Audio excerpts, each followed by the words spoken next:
Big news in the Atlantic Division and another team to go through today on the Locked On Sabres podcast with Joe DiBiase.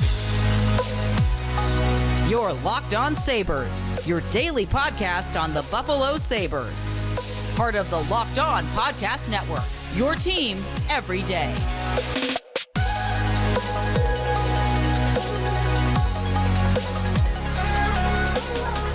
And thanks for making Locked On Sabres your first listen every day. We are free and available wherever you get your podcasts and on YouTube, part of the Locked On Podcast Network, your team every day. We got a good show planned for you today. We're going to go through the Florida Panthers and what is up with them in the Atlantic Division. Are they a team the Sabres have closed the gap with in the division? Their 2022-23 season, of course, resulting in a Stanley Cup final appearance. And then, of course, some moves in the offseason to talk about, recapping what they did in free agency and otherwise. So that's coming your way today on the Locked On Sabres podcast at Sneaky Joe Sports. If you want to follow me on Twitter, if you want to get a hold of the podcast account at Locked On Sabres. As you can see on the little graphic there, if you're watching YouTube, you see the little handle with the Twitter bird logo next to it. That is Twitter, not the X. So we'll have to get that. Do we have to put that X in there? I really feel like we should continue to use the bird. If you don't know what I'm talking about, you're lucky because Twitter is a wasteland recently for all things happening with that company. But anyways, still can get your reaction there. Still can get your questions and comments. And in fact, one of the comments that I had on our most recent episode on YouTube when we talked about the Tampa Bay Lightning was from Don, who said, seems like the Bolts organization has done more trading than developing.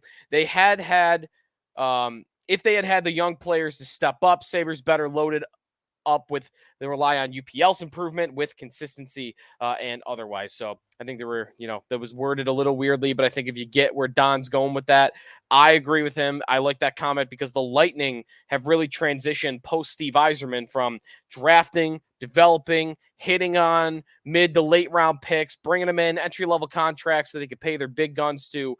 They don't have those guys, and they got to fill these role player roles with veterans. And then they got to pay a couple $1 million to do it. They run out of cap space. They got to trade guys away. Then they got to trade for more guys to bring in. They throw all their first-round picks at those veterans, and they're kind of stuck in this cycle. And it's going down, down, down, I think, for the Tampa Bay Lightning.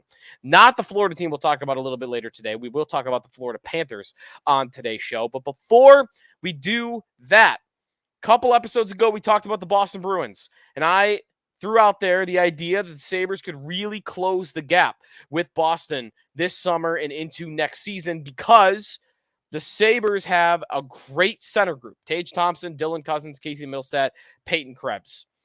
The Bruins have a pretty darn abysmal center group with Pavel Zacha and Charlie Coyle, and then just a couple of dudes behind that are barely NHL players.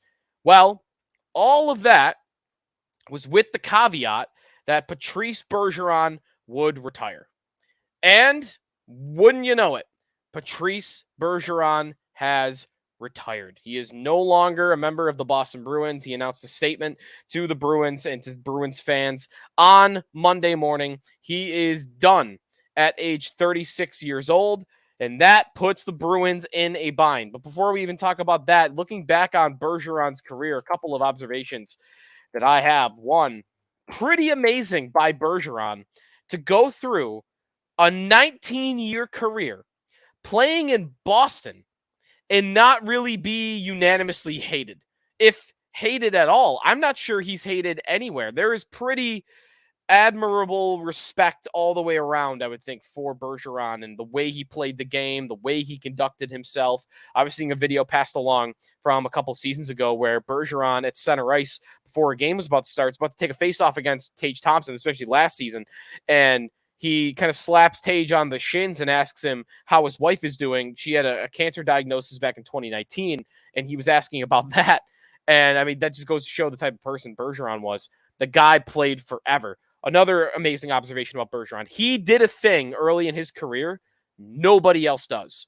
Bergeron, a second-round pick in 2003, showed up to his first training camp with the Boston Bruins as a second-round 18-year-old and made the team. I mean, we're talking about Zach Benson being like fantasy land to think that he could make the Sabres. He's a 13th overall pick, highly thought of prospect. Like, those guys don't make the team. What are you talking about? Bergeron made it as the 45th pick. Didn't go back to juniors. He went right to the NHL after being the 45th pick. And that really speaks to the type of player I think he was. That first year, even 16 goals, pretty solid. His first Sabres game against the Sabres back in January of 2004, he scored 2 goals. And that was so long ago that Jason Botterill scored a goal in that game for the Sabres. He had a long, storied career, 6-time Selke Trophy winner. They should name the Selke Trophy after him. So applause to a great career for one of the rare exceptions of long-time Boston athlete that I do not hate. But what Bergeron leaves behind now is a pretty damn bad center group with the Boston Bruins. And the Bruins are going to, I think, be playing Pavel Zacha as their number 1 center, a 40 to 50 point guy that you really shouldn't want playing 20 plus minutes a night. Behind him in the lineup, Charlie Coyle, Morgan Geekie, Patrick Brown. In my opinion, that is the worst center group in all of hockey, and I think it's going to be cause for major regression for the Bruins coming in 23-24. One last thing on the Bergeron thing before we move on. And then there were 7. What I mean by that is there are now only 7 remaining NHL players that played a playoff game involving the Buffalo Sabres. That's how long it's been. We are in 2023. There are thousands of players in the NHL. 7 have played in a playoff game that involves the Buffalo Sabres. Tyler Myers, the only one to do it for the Sabres, by the way, Tyler Myers, Claude Giroux, James Van Riemsdyk, Jeff Carter, Blake Wheeler, Milan Lucic, and Sergei Bobrovsky. Now, if you go to the NHL site, technically it's 8 because Joe Thornton actually has not officially retired. I saw looking this up, like he hasn't retired, and I saw a quote from him in February that he's still not willing to say he's done. So Thornton's not officially retired. He's probably done. He played against the Sabres in the 1999 playoffs when he was 19 years old. Still technically active, I guess, by NHL standards, but maybe that'll end this summer. That's a short list, and it is getting shorter. So kudos to Bergeron. Had a great career and a Hall of Fame career, of course. What's up with the Florida Panthers? What did they do this offseason? Let's keep going through the Atlantic Division. We did Boston. We did Tampa. We did Toronto. How about the team that made the Stanley Cup final, the Florida Panthers? We'll talk about them next here on the Locked On Sabres podcast. And we are presented by Athletic Greens, the best way to start your morning every morning. I'm going to be getting up really early the next couple of weeks. I'm driving out to St. John Fisher for Bill's training camp. I'm leaving the house at like 4 o'clock in the morning every day. And, you know, coffee, of course, is a necessity, but another thing that I need to get going in the right direction every morning is AG1. It's the number one thing you could do for your health every morning, and it's super simple. You either throw a scoop into a cup of water, I throw some ice in there, you shake it up together, it tastes great. Or if you don't feel like having the shake or you don't want to carry an extra cup wherever you're going, little droplet right into your coffee or to your water, and you get all those healthy vitamins and minerals. Since I've been drinking AG1, I've noticed an overall feeling of health. Energy levels are higher, and honestly, the need for coffee is even a little bit lower. I also like that it costs less than $3 a day. Pretty good, if you ask me. It's a really effective daily habit with high-quality sourced ingredients, a win-win. If a comprehensive solution is what you need from your supplement routine, then try AG1 and get a free 1-year supply of vitamin D and 5 free travel packs, AG1 travel packs, with your first purchase. Go to drinkag1.com/NHL Network. That's drinkag1.com/NHL Network. AG1. Check it out.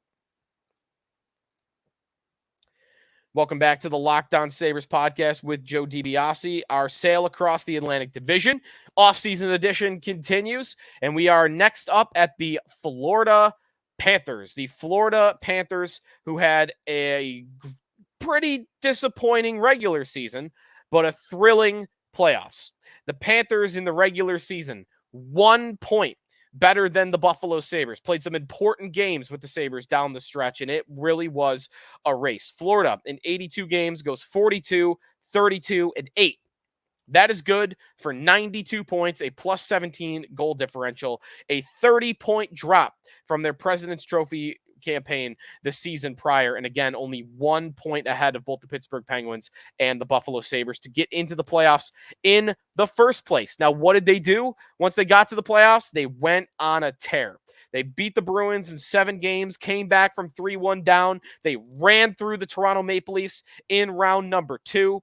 They then, in round number 3, make it through the Carolina Hurricanes to get to round 4 in the Stanley Cup final, where they ultimately lose to the Vegas Golden Knights. They ran out of steam, ran into some injury issues as well. Matthew Tkachuk, of course, runs into an injury at the end, and they fall just a tad short.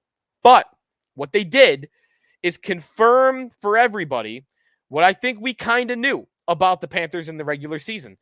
They were having fluky results. It's a great hockey team that just wasn't getting the shots to go in. They weren't getting the saves, but they were controlling games. The Panthers, despite finishing, was it 16th or 15th in the league? 17th in the whole NHL. They finished behind Calgary, 17th in the NHL. They were 5th in the NHL in 5-on-5 goals, expected goals for. They were a great 5-on-5 team.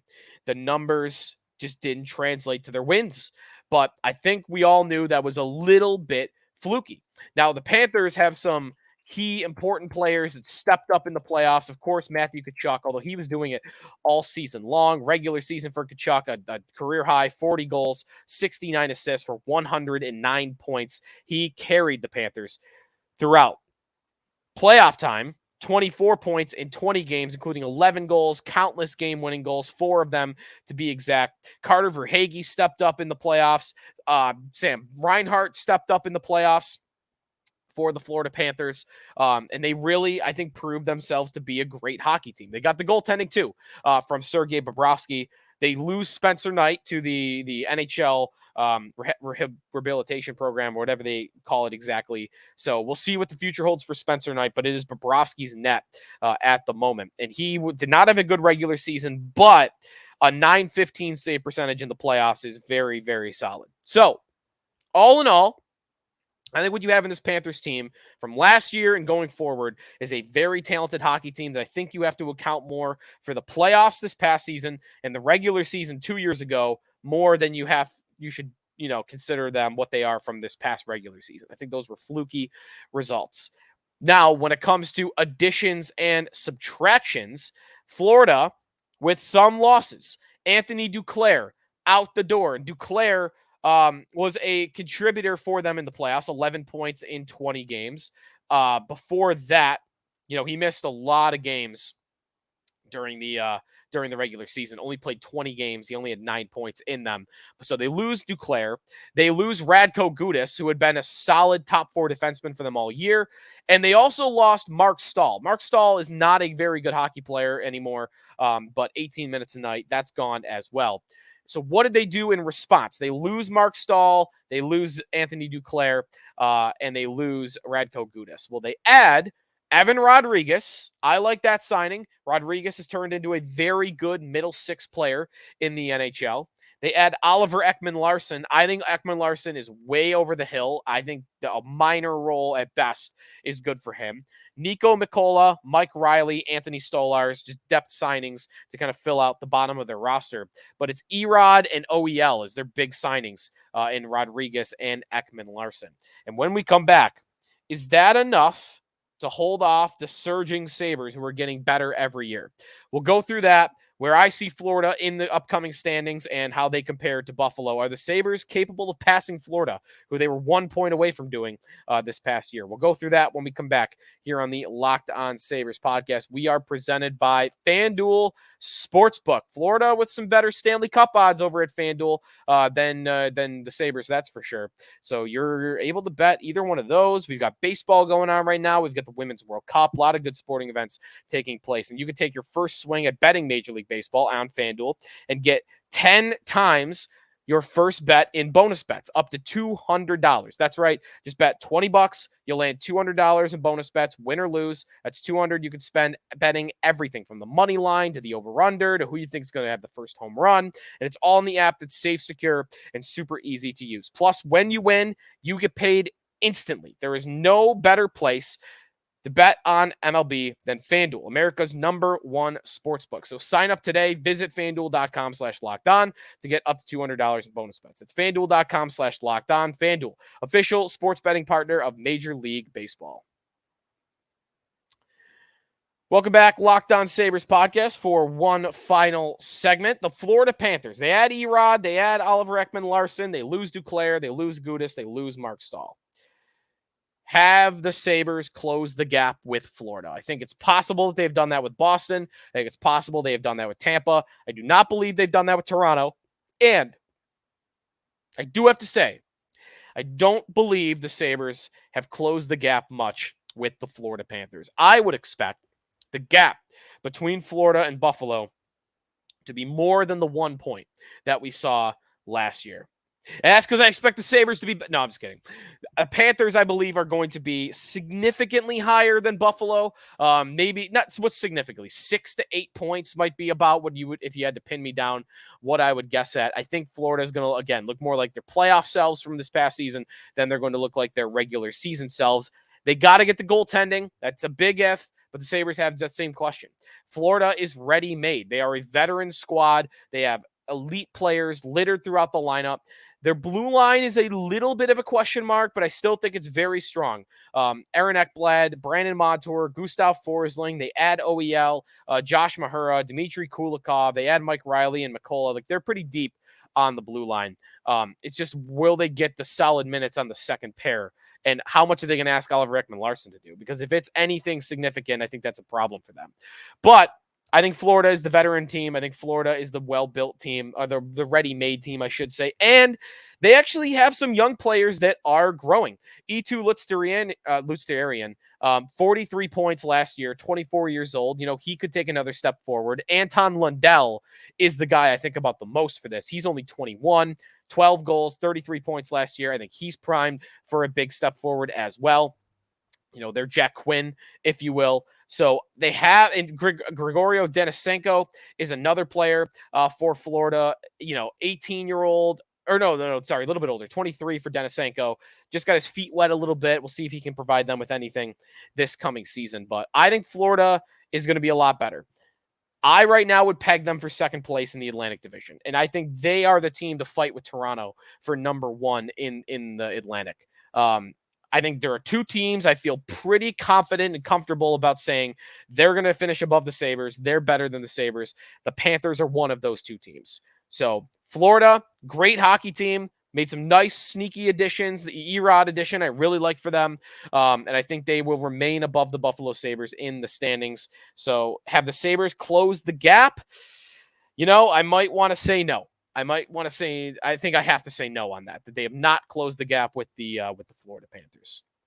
That's going to do it for us today in the Locked On Sabres podcast. Again, stay tuned for more updates on our Super Sabres draft, which I had some water and basement issues, so we actually were planning on recording that a couple days ago, but now we're pushing it off to the weekend or early next week. But that's coming to you soon because it'll be what's after the series of Atlantic Division recaps, and previews. So we're got a couple more teams to go through, and then we'll have our Sabres Super Draft for you on the podcast. So thanks everybody for listening. You can get involved at Locked On Sabres, the YouTube channel, Locked On Sabres. You can reply in the comment section, questions or comments. We love reading on the show.